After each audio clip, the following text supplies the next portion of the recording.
et la rentrée parlementaire au cœur de la réunion interinstitutionnelle présidée hier. Sekedi Chulombo, les détails à suivre dès le début de ces journaux. Nous irons également à Genève où la délégation congolaise a plaidé pour la reconnaissance du génocide oublié en République démocratique du Congo. Nous ferons également le point tout au long de cette édition du journal sur la rencontre sportive qui opposera aujourd'hui la République démocratique du Congo face au Sénégal dans le cadre des éliminatoires de la Coupe du Monde FIFA édition 2026. Les points à suivre tout à l'heure. Voilà pour les titres. Nous sommes ensemble pour une demi-heure d'informations. Nous sommes aujourd'hui mardi 9 septembre 2020.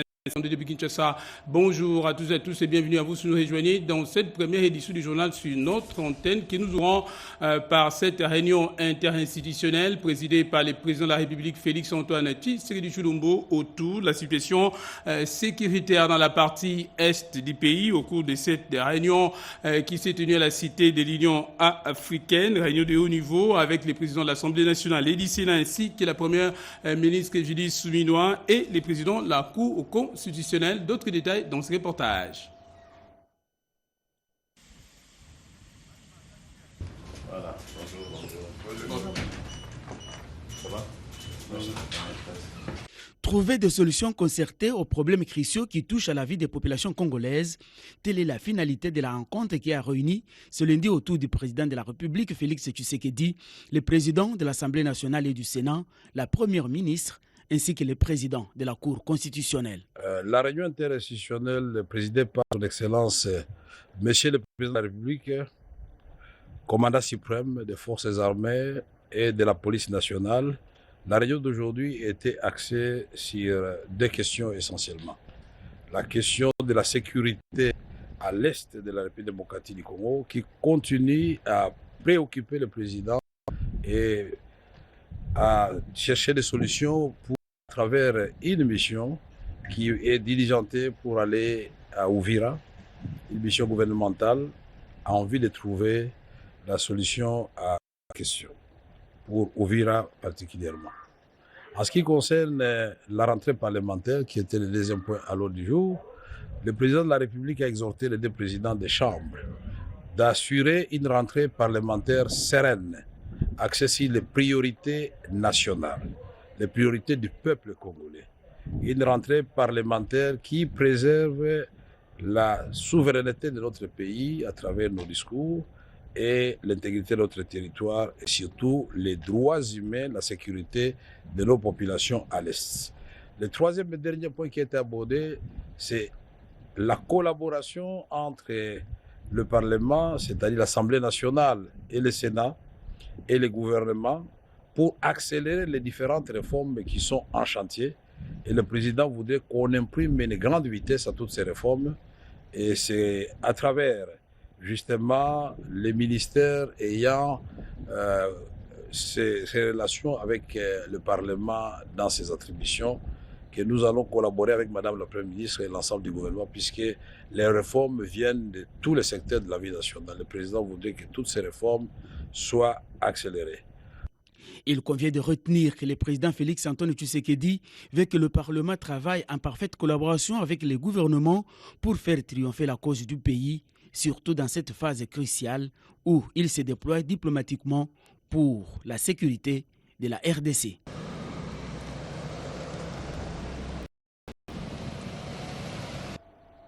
Et de Kinshasa, nous allons nous rendre cette fois-ci à Genève, en Suisse, où en marge de la 60e session du Conseil des Nations Unies, la délégation congolaise pris place a plaidé pour la reconnaissance du génocide oublié en République démocratique du Congo, tout en étalant aussi les crimes commis depuis 30 ans. Dans la partie est de la République démocratique du Congo, à Genève, nous retrouvons notre envoyé spécial, Gaïta Magalano. Au cœur du plaidoyer au Palais des Nations du Conseil des droits de l'homme, une thématique. 30 ans de conflits armés en RDC appelle à la reconnaissance de génocide oublié ou ignoré, à la vérité et à la justice. Organisé par Fonarev, il s'agit plutôt de réclamer réparation et justice de crimes commis dans l'Est de la RDC. Tout commence par le message du président de la RDC, Félix Tshisekedi, qui appelle une fois de plus la communauté internationale ici représentée à reconnaître le massacre de peuples, viol de femmes et autres atrocités commis pour des raisons économiques. Ce combat n'est dirigé contre aucune communauté. Il est mené pour l'humanité. Reconnaître un génocide, c'est protéger l'avenir en refusant l'oubli et le relativisme. C'est aussi accepter que la paix ne se décrète pas, elle se bâtit sur la vérité et la justice dans l'esprit de la réconciliation, avec des mesures concrètes de réparation, de mémoire et de réintégration des victimes dans la vie sociale. Selon les discours qui s'y sont succédés, membres du gouvernement, représentants du secrétaire général des Nations Unies, Bintou Keïta, professeurs et représentants des organisations, le Congo crie à la justice. La République démocratique du Congo connaît plusieurs scènes de violence depuis son accession à l'indépendance. La création de Fonarev constitue à nos yeux une réponse nationale forte, destinée à apporter consolation et réparation. Cette initiative interne mérite d'être accompagnée par une reconnaissance internationale des génocides ainsi que par l'action urgente de la justice. Reconnaître un génocide, c'est refuser l'oubli. La RDC déterminée à en finir avec ces cycles de violence. Cet événement était un événement qui est censé attirer l'attention mondiale parce qu'un génocide, tous les génocides du monde, doivent être reconnus. Et nous estimons qu'en RDC, il y en a eu beaucoup. Les plus récents, c'est peut-être sûrement les événements qui se sont passés dans le Rutshuru, avec un ciblage spécifique de l'ethnie Hutu. Et tout ça, c'est de l'horreur, et c'est de l'horreur qui doit s'arrêter. Plus jamais seul, ces messages a résonné une fois de plus pour solliciter l'implication de la communauté internationale pour honorer la mémoire de plus ou moins 12 millions de morts d'une agression barbare. Merci Gaëtan Magalano pour toutes ces explications. Dans le reste de l'actualité, en Ituri, le gouverneur militaire de cette province, le lieutenant-général Luboya Kachama, a présidé une réunion de commandement. L'intention des commandants des grandes unités, c'était avant de visiter les blessés des guerres. On en parle dans ce reportage. Lors de cette rencontre, le gouvernement militaire a réuni les commandants d'unités qui mènent des combats sur plusieurs fronts en Ituri. Un hommage solennel a d'abord été rendu aux soldats blessés et ceux tombés armés à la main. Le lieutenant-général Luboya Kachama a félicité ses compagnons d'armes pour leur courage et leur détermination face aux groupes armés. Ensuite, aux côtés des officiers généraux et supérieurs des FRDC, les commandants d'opérations militaires a apporté ce soutien moral à ses frères d'armes blessés et internés à l'unité médicale d'intervention rapide, IMIRO en sigle. Félicitations. Voilà les gens de combattant. Le gouvernement militaire s'est rendu également au secteur opérationnel Ituri. Là-bas, un bilan à mi-parcours d'opération lui a été présenté. Nous avons au total 135 armes AK et nous avons 3 pièces RPG-7, nous avons 3 pièces de PKM-2, projectiles de 40 mm, avec une pièce de projectile de 40 mm. Nous avons 357 munitions de AK-47, 7,62 et nous avons 377 coups de PKM. Dans cette première phase des opérations menées contre la CRP Zaïre de Thomas Lubanga alliés au M23, plusieurs miliciens ont été neutralisés. Des localités stratégiques et des sites miniers sont désormais sous contrôle des FRDC. Également, la réouverture des axes routiers Solenyama, Iga-Barrière, Lopa, Jina, Nizi, Mabanga restaure tacitement l'autorité de l'État. Un vœu profond du chef suprême des armées, Félix Antoine Tshisekedi Tshilombo. Depuis quelques jours, la ville d'Ouvira, nous sommes là dans la province du Sud Kivu, est secouée par une série de manifestations. Hier déjà, les forces de défense ont pu contenir également maîtriser les fauteurs de double reportage. Au cours de cette marche pacifique organisée par la coordination des différentes plateformes de la société civile d'Ouvira, de Fizi et Mwenga, sans omettre celle de ses environs, la vie a été perturbée dans cette partie de la République.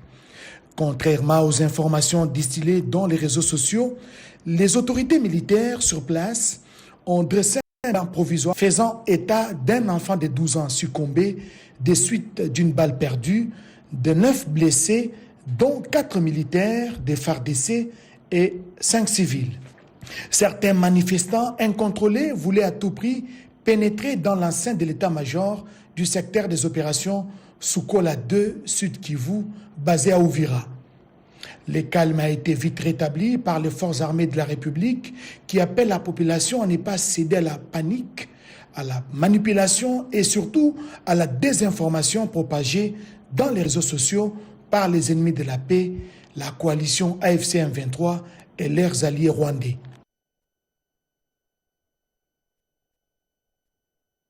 National a eu des échanges fructueux avec une délégation du Fonds monétaire international en séjour en République démocratique du Congo. Leurs discussions tournaient autour de l'évaluation des niveaux d'exécution de la fête des routes consacrées à la gestion des prix des produits pétroliers en République démocratique du Congo. Reportage signé Rodé Ponda.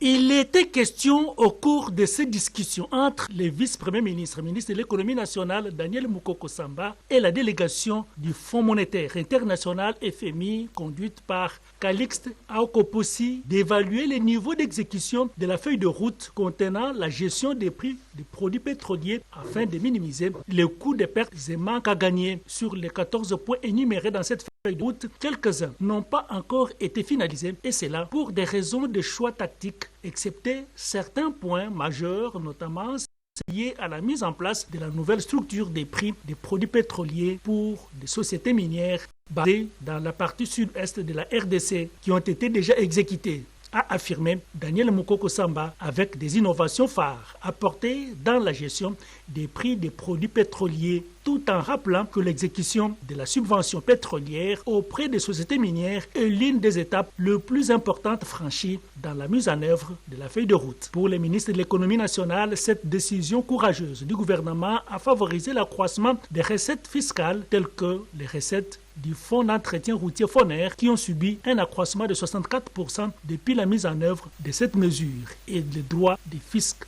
qui est passé de 4 à 63 milliards de francs congolais pour le mois d'août. Le FMI, qui est en mission technique de préparation de la mission de revue, a salué ces résultats encourageants. Cette mission consiste essentiellement à rassembler les informations nécessaires pour la prochaine mission de revue proprement dite. Je dirais que ça évolue dans le bon sens. Abordant la problématique de la paye, des pertes et manques à gagner, Daniel Mukoko Samba a confirmé que l'exercice 2024 a été certifié et toutes les sociétés pétrolières ont été payées, à l'exception de quelques petites sociétés nationales obligées à compléter le document de régularité exigé par le ministère des Hydrocarbures.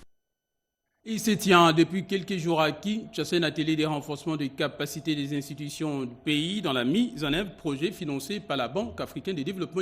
Explication signée Patricia Ungu.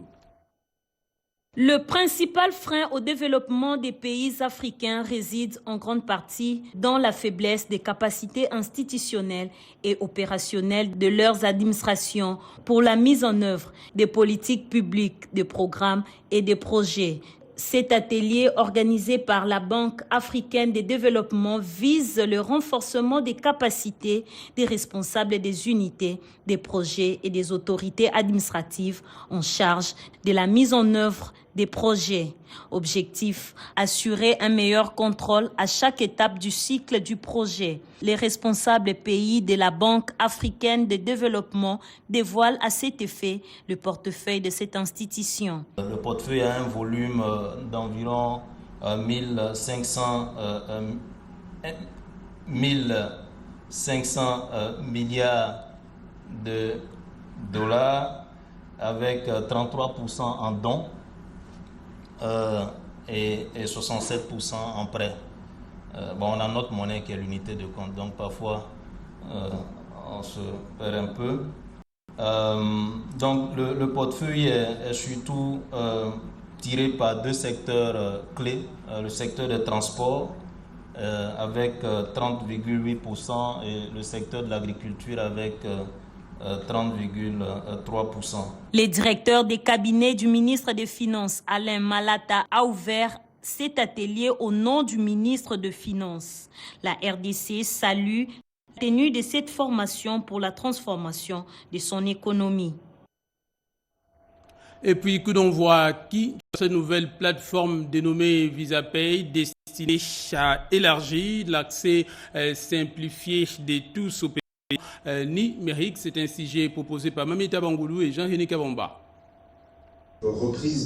Les lancements séjours de VisaPay en République démocratique du Congo illustrent bien l'engagement des visas à promouvoir l'inclusion financière et renforcer la croissance économique du pays, offrant un accès au paiement numérique et permettant les transferts d'argent d'un compte à un autre. VisaPay est une solution mobile, innovante et sécurisée, comme l'a expliqué Sophie Kafouti, directrice générale des visas RDC. VisaPay est une solution mobile digitale de paiement qui permet aux utilisateurs bancarisés ou non bancarisés un accès très rapide, très facile et très sécurisé aux moyens de paiement Visa. Certaines fonctionnalités incluent l'émission instantanée de cartes ou de portefeuilles mobiles, les paiements, tout type de paiement sans contact et aussi la gestion des fraudes et des risques. Disponible sur App Store et Google Play Store, ce service sera d'abord proposé par 5 banques partenaires par les billets de leurs propres applications mobiles et ce, au moyen d'une option d'intégration flexible. À cette occasion, le gouverneur de la Banque centrale du Congo, André Ouamesso, a salué cette initiative qui va permettre d'accélérer la transformation économique et offrir de nouvelles opportunités à la République démocratique du Congo. La Banque centrale du Congo a inscrit parmi ses priorités la modernisation du système financier, l'élargissement de l'accès aux services financiers, le retour de la confiance en la monnaie nationale, le franc congolais. Ainsi donc, VisaPay présente plusieurs avantages pour ses clients et utilisateurs. Il s'agit entre autres de la sécurité des pointes, la rapidité nécessaire et le confort.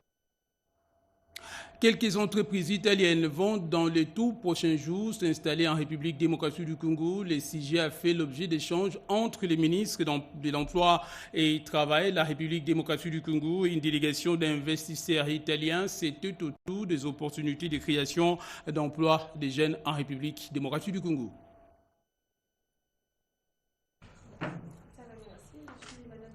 Les projets de création de plusieurs emplois en faveur de la jeunesse congolaise, premier pilier du second quinquennat du chef de l'État, à travers les investissements italiens dans divers domaines, notamment les domaines de la culture des marques italiennes, ces sujets étaient au centre des entretiens fructueux que le ministre de l'Emploi et Travail, Ferdinand Massamba, a eu ce jeudi 8 septembre en son cabinet avec une délégation des investisseurs italiens conduite par Alessandro Lazzaro. Benita Mumba Kalenga, coordonnatrice nationale du réseau des jeunes leaders des Nations Unies, ROJENU, en RDC, fait les points. Nous sommes venus présenter au ministre les opportunités qu'il y a pour la jeunesse de la RDC, parce que nos investisseurs sont venus pour voir quelles possibilités ils peuvent avoir afin de créer plusieurs emplois. En tout cas, un projet récent là, c'est la construction au fait d'une grande entreprise de couture pour toutes les marques. Nous avons des marques vraiment italiennes qui vont arriver bientôt ici en RDC. Donc ça, c'est le projet qui va se faire tout à l'heure. Mais sinon, il y en a plusieurs dans plusieurs domaines. Bienvenue, merci. Comment ça va? Merci.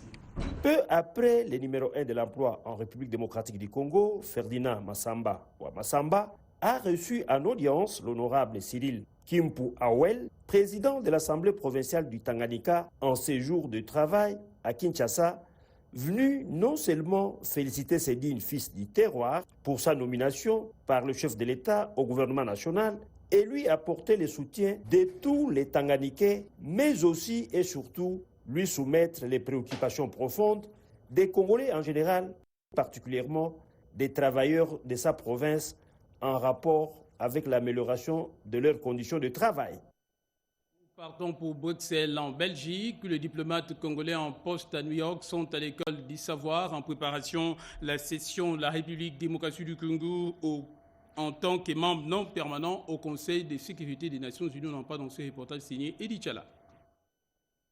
En préparation à l'accession de la RDC au Conseil de sécurité des Nations Unies en tant que membre non permanent, les diplomates congolais à New York étaient en formation à Bruxelles. Initiée par le gouvernement belge, en partenariat avec le gouvernement congolais, la session s'est déroulée sous l'autorité de l'Institut Egmont, l'Académie diplomatique de Belgique, qui est un organisme qui s'est imposé dans le champ des relations internationales comme un espace d'expertise et d'échange dans l'écosystème diplomatique international.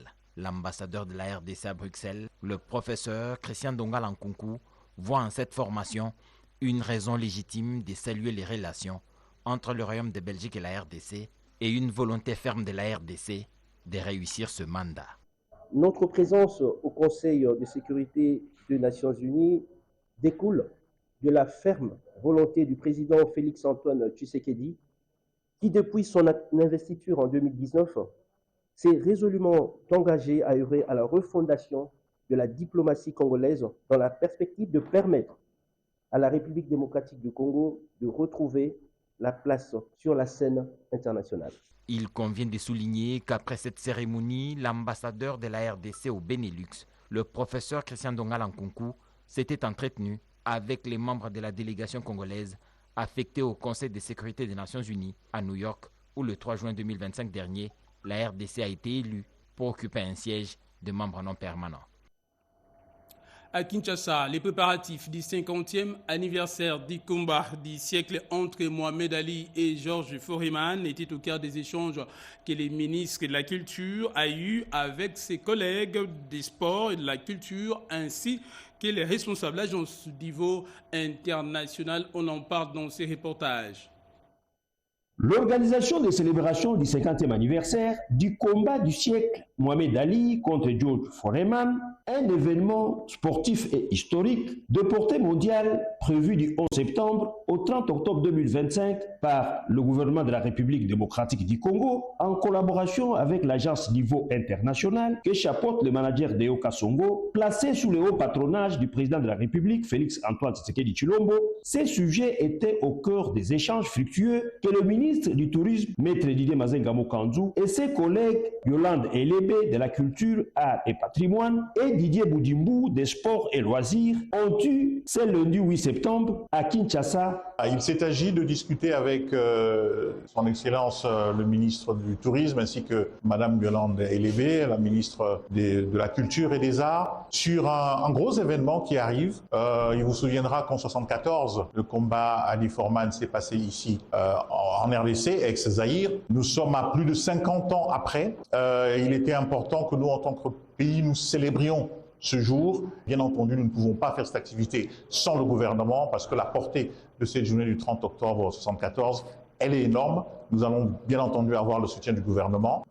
Deux temps forts principalement, un gros festival de musique qui va commencer le 24 octobre jusqu'au 26 octobre à l'esplanade du Palais du Peuple. Et va s'en suivre une journée particulière, très spéciale, le 30 octobre, le même jour du combat, où nous allons ensemble avec les familles d'Ali et de Foreman qui viendront à Kinshasa, avec ces deux familles et ainsi qu'avec le gouvernement, nous allons lancer la phase finale de la rénovation du stade Tata Raphaël qui donc va devenir stade Ali Foreman. À en croire l'agence Niveau International, toutes ces activités culturelles et sportives représentent pour le gouvernement de la RDC une plateforme puissante de rayonnement, notamment pour les ministères du Tourisme, des Sports et Loisirs, ainsi que celui de la Culture, Art et Patrimoine. Voilà donc pour cette séance du travail que le ministre du Tourisme a eu avec ses collègues des sports et de la culture. Dans les restes de l'actualité, nous allons parler cette fois-ci de ces gestes de générosité posés par les ministres délégués près les ministres de la Défense nationale et les aides Tambouy qui a remis des kits scolaires aux orphelins et autres enfants vulnérables, des personnes vivant avec handicap, des différents coins la ville de Kinshasa. C'était dans le cadre de la poursuite de sa campagne baptisée Pesa Moninga Sourire. Reportage. Cette initiative qui s'est déroulée ces jours a permis à son initiateur, les ministres délégués près les ministres de la Défense nationale et anciens combattants et les Étambouis, d'échanger brièvement avec toutes ces personnes vulnérables. Aussi de distribuer des kits scolaires complets à ces orphelins et enfants des personnes vivant avec handicap dans le but de leur offrir un retour à l'école digne et plein d'espoir pour l'année scolaire 2025-2026. Chaque kit contenait l'essentiel pour un bon départ: sac, uniforme, cahier, crayon, stylo, latte et bien d'autres objets Classique encore. Pour les ministres délégués, près les ministres de la Défense nationale et anciens combattants et les Tambouis, ces gestes de solidarité visent à alléger les fardeaux financiers des familles démunies et à garantir que la pauvreté ne soit pas un obstacle à l'éducation qui est un droit fondamental pour chaque enfant. Il a par ailleurs encouragé ses enfants orphelins et autres démunis à bien s'appliquer au cours et à se donner davantage aux études pour réussir dans la vie. À leur tour, les bénéficiaires ont salué les gestes posés par les ministres délégués près les ministres de la Défense nationale et anciens combattants et les Tambouis. Ils ont en outre souhaité voir les autres personnes de bonne volonté lui emboîter les pas. Des kits scolaires ont également été remis à une dizaine d'enfants orphelins et vulnérables, pris en charge par les ministres délégués près les ministres de la Défense nationale. Et c'est là depuis 8 ans. Quelques jours après la reprise du trafic ferroviaire entre la ville de Kinshasa et Matadi, une délégation d'experts ferroviaires de l'Office national des transports ONATRA s'est rendue sur cette voie ferrée. Question de s'imprégner de l'état des lieux de ces corridors. Non pas dans ce reportage signé Pierre Seidi.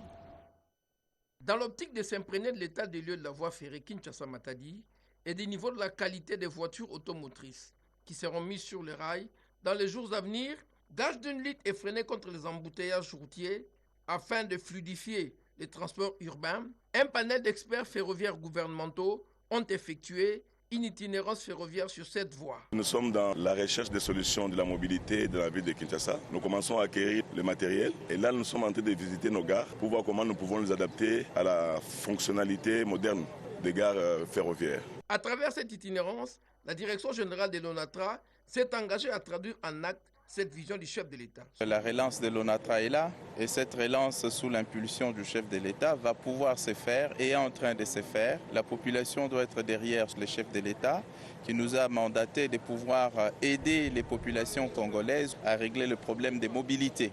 Cette action républicaine de l'ONATRA, axée sur la relance du trafic ferroviaire Kinshasa-Matadi, a été saluée par l'exécutif provincial de Kinshasa. Vous savez que dans les temps, le tourisme interprovincial s'est reposé sur l'activité de l'ONATRA entre Kinshasa et Matadi. Les retours de ces trains Kinshasa-Matadi, c'est également la relance du tourisme interprovincial. En attendant la fixation du prix du billet du transport Kinshasa-Matadi par la direction commerciale de l'ONATRA, la direction générale de cette entreprise du portefeuille de l'État s'engage à renforcer les compétences techniques et intellectuelles du personnel qui seront commis à l'exploitation ferroviaire de ces trains.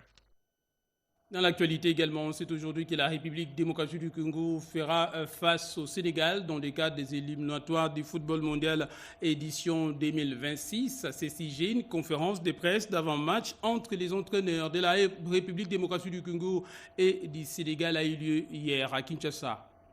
On aura une équipe en face de nous qui sera très bonne, avec de très bons joueurs. Et donc ça sera un gros match d'Afrique et c'est ce qu'on voulait. On savait qu'on avait ce match à domicile. Je peux vous dire que mes joueurs seront ultra motivés pour pouvoir remporter ce match. Forcément, ça va jouer à des détails. Le match va être serré parce que c'est deux belles équipes. Mais notre détermination, on abordera ce match comme d'habitude. On est à domicile. Il n'y aura pas de surprise pratiquement dans notre équipe. Tout le monde connaît comment on joue. Ça veut dire qu'on a su avoir une identité de jeu, transmettre. Après, on jouera pour gagner ce match, ça c'est sûr. Après, il y aura des paramètres qui seront importants parce que je pense que le Sénégal doit également gagner ici. Ne peut pas se permettre de faire un match nul. Donc, ce qui veut dire que ce sont des éléments tactiques qu'on verra au cours de la rencontre. On a envie de faire une troisième participation d'affilée à une Coupe du Monde. Donc on s'est préparé pour ça. Bon, en tant que joueur, je faisais partie des acteurs majeurs qui ont qualifié le Sénégal pour la première Coupe du Monde. Aujourd'hui, je pense que ça peut être une motivation supplémentaire en étant sur le banc de touche du Sénégal. Aujourd'hui, le favori, c'est la RDC qui est premier du groupe. Donc voilà, nous, on est venus ici pour chercher des points. On a l'habitude de jouer ce genre de match. Maintenant, on sait qu'on aura en face un public vraiment qui sera derrière son équipe. Et nous, ce qu'on doit faire, c'est surtout être serein et surtout avoir beaucoup de lucidité parce que ces genres de matchs demandent beaucoup ça. Voilà donc pour ces propos recueillis dans les restes de l'actualité lancés le 2 août dernier, les activités de la 47e édition de la foire foraine, la foire internationale du Congo qui, Kinshasa, se sont clôturées sur une note de satisfaction, non pas dans ce reportage signé Béatrice Chako. Une quarantaine de stands, tant publics que privés, ainsi que des exposants venus de certains pays d'Afrique, la foire internationale de Kinshasa a connu une forte influence. Avec des conférences, visites guidées et autres moments de détente, la foire rappelle au souvenir de beaucoup de participants les moments forts de l'Afrique d'antan. De fierté pour tout le Congo, toute la RDC et aussi particulièrement Kinshasa, parce qu'il n'était pas bon que l'industrie foraine nationale continue à sombrer. Lorsque le chef de l'État a décidé d'envoyer au sein de cet établissement une équipe de jeunes, nous nous sommes dit que nous devions commencer par réaliser d'abord la mission statutaire de l'AFIKIN, celle d'organiser les éditions foraines au niveau provincial, national et international. Véritable vitrine nationale, cette 47e édition a été une suite. La présente édition, pour moi, c'est un succès. J'ai vu des entreprises, des établissements publics, parce qu'aujourd'hui, la promotion n'est pas seulement à travers le produit qu'on amène. La promotion se fait également à travers les numériques et digital. Et donc, c'est à travers des messages, à travers des images que nous pouvons communiquer, que nous pouvons faire voir à la face du monde que nous existons et que nous avons du produit. Pour la 47e fois, la FIKIN s'engage à s'améliorer davantage avec la transformation de ses infrastructures. En politique, avant de se quitter, le secrétaire général de l'Union pour la démocratie et le progrès social, Augustin Kabouya, a signé la nouvelle charte de l'Union sacrée de la nation adoptée lors du dernier congrès extraordinaire de cette méga plateforme politique. Explication à l'Mbikaï. C'est une véritable démonstration de force signée l'Union pour la démocratie et le progrès social, UDPS, première force politique de l'Union sacrée de la nation, à la tête d'une impressionnante procession qui a traversé le boulevard du 30 juin jusqu'au siège de cette plateforme.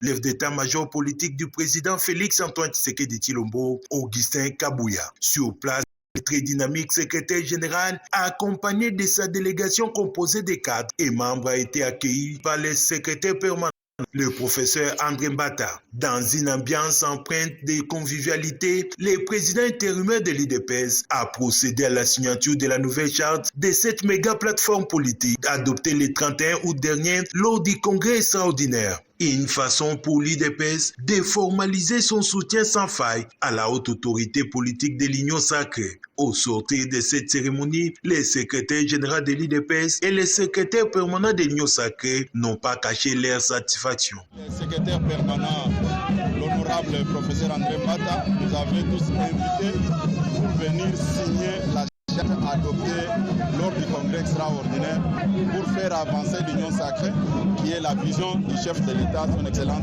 Félix-Antoine Tshisekedi Tshilombo. Je suis très heureux parce que hier, l'UDPS, c'était la fille aînée de l'opposition. Aujourd'hui, l'UDPS, c'est la fille aînée du pouvoir et de l'Union sacrée de la nation. L'UDPS veut également montrer à l'ensemble que c'est la première organisation qui soutient la haute autorité politique et également l'autorité de référence de l'UDPS. Bien avant, le président intérimaire de l'UDPS avait rendu les derniers hommages à l'une des vieilles figures emblématiques de la Ligue des femmes de son parti, Marceline Moundi, décédée à Kinshasa.